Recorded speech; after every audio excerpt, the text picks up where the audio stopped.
bahkan dina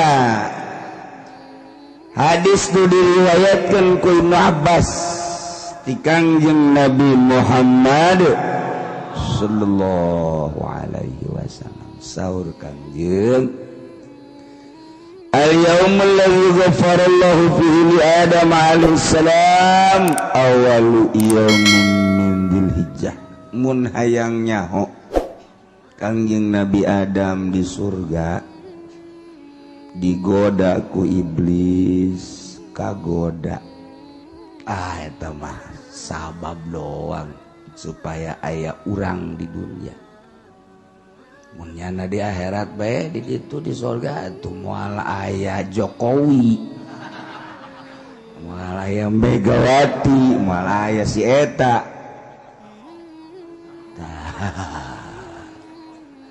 jadi eta turun Kangjeng Nabi Adam ihbib ya ada turun Kangjeng Nabi Adam di Gunung Hindi India langsung sujud keluar cai mata teu eureun datang ka cai mata ngalir ti mata Kangjeng Nabi Adam yang cerikan dosa datang ka jadi kamalir jadi kali ku pohara-poharana Masya Allah orang segede kicat orang yang cerikan dosa orang namun gitu mah dagang rugi cerik pernah kayak gitu mah dosa dan pernah diceng-cerikan ilah kebedegongan orang cerik dengan cerikan dunia be yang cerikan dunia langsung dihampura ku Gusti Allah awalu yaumin min dzulhijjah dihampurana Kangjeng Nabi Adam adalah awal poe tanggal hiji haji Masya Allah antak atuh man soma zalikal yaum ghafarallahu lahu kulla dzambin saja lemanu puasa dina tanggal hiji haji ku Allah dihampura kabeh dosana kecuali hutang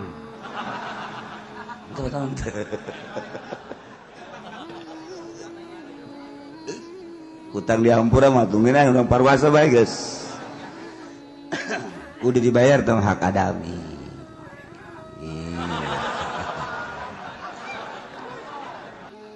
Poin kedua wa yaumul tsani istajaballahu du'a Yunus alaihi salam. Kangjeng Nabi Yunus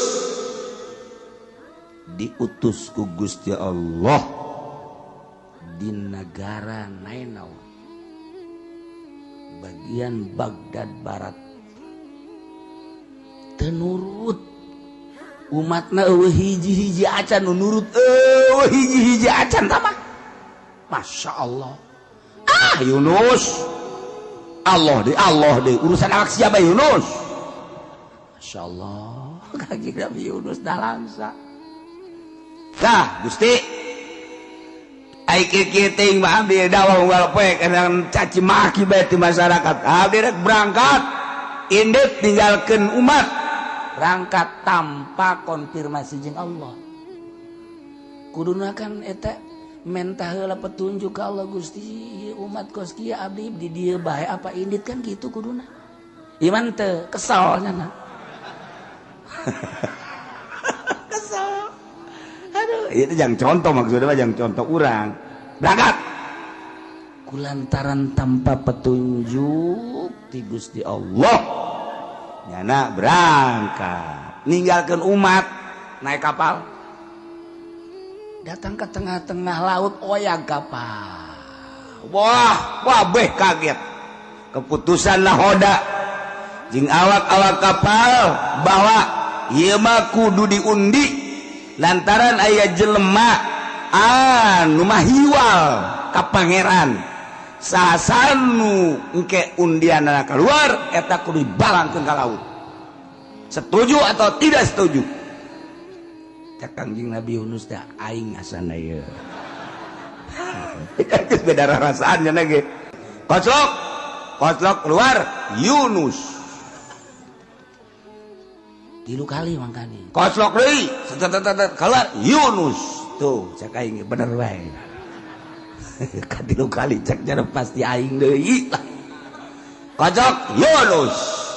Otomatis. Mana Yunus? Abdi. Sesuai jeung perjanjian seluruh awak kapal untuk menyelamatkan orang banyak, maneh kudu diabalangkeun ka laut.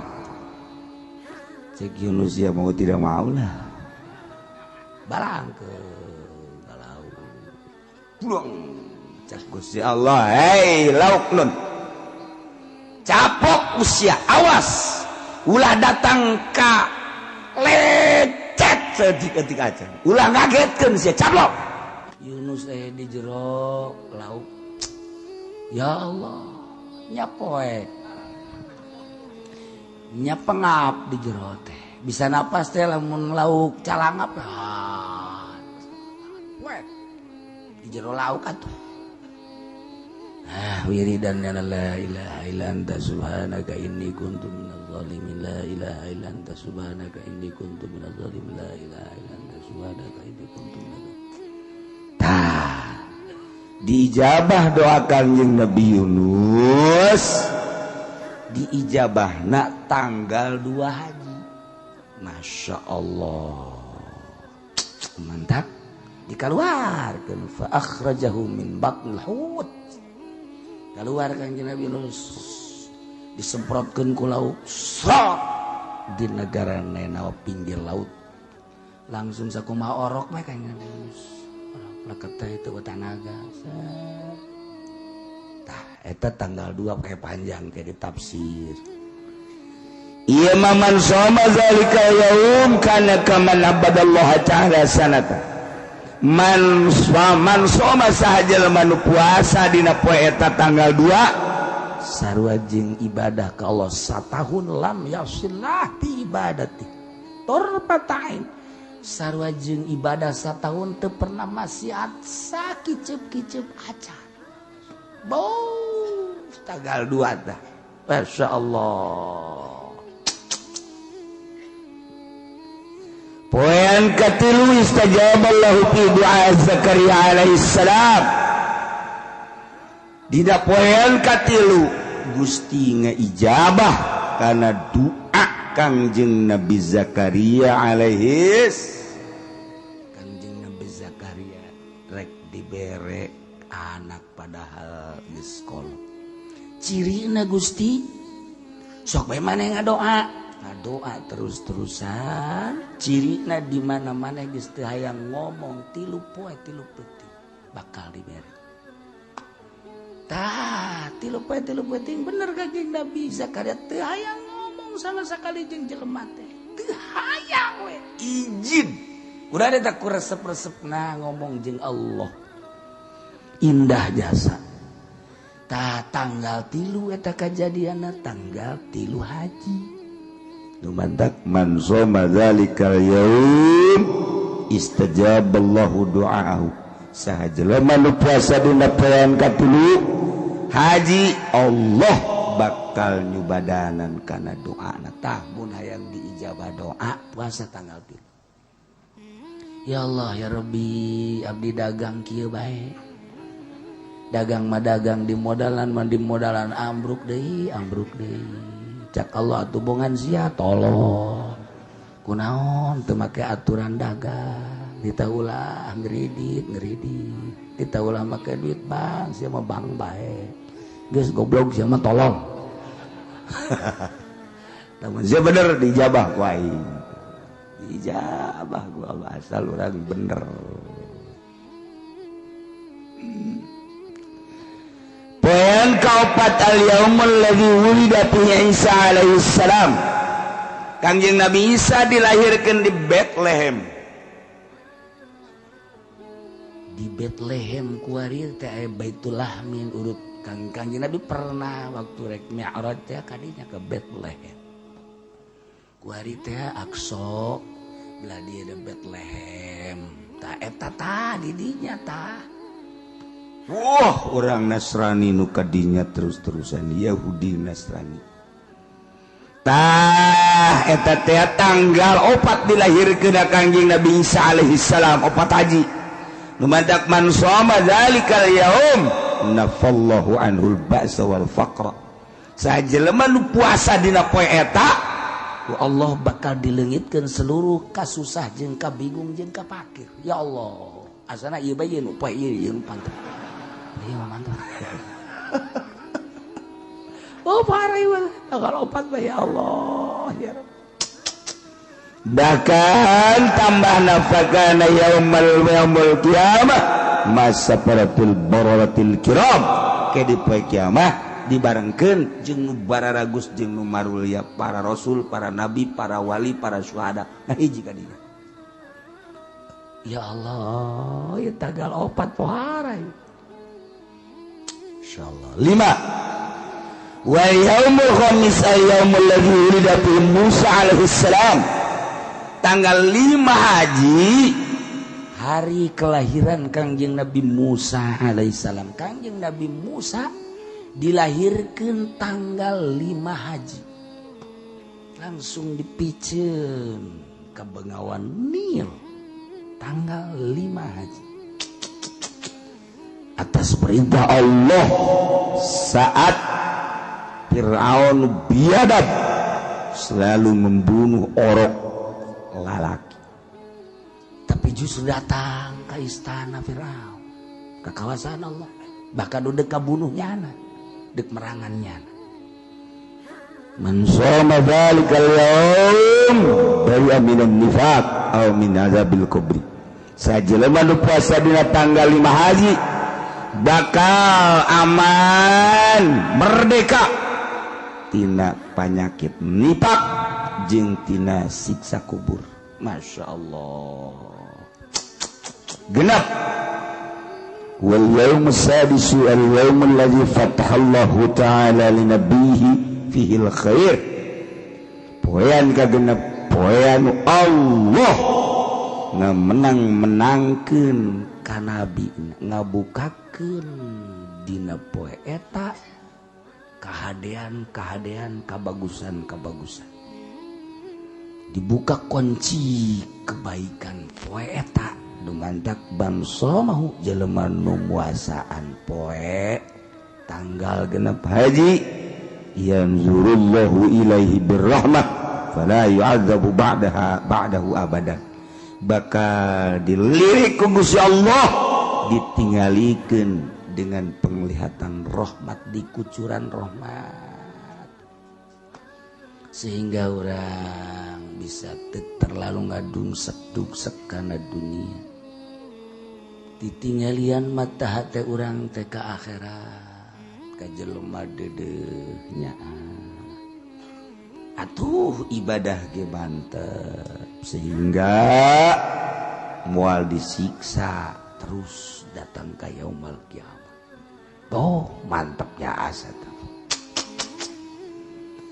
poin ketujuh wal yaumus sabi' wal yaumul ladzi yughlaqu fi abwab jahannam wala tuftahu hatta tamdi ayyamul ashr poean anu dikunci lawang-lawang jahannam masyaallah teu dibuka deui hingga lewat 10 bulan haji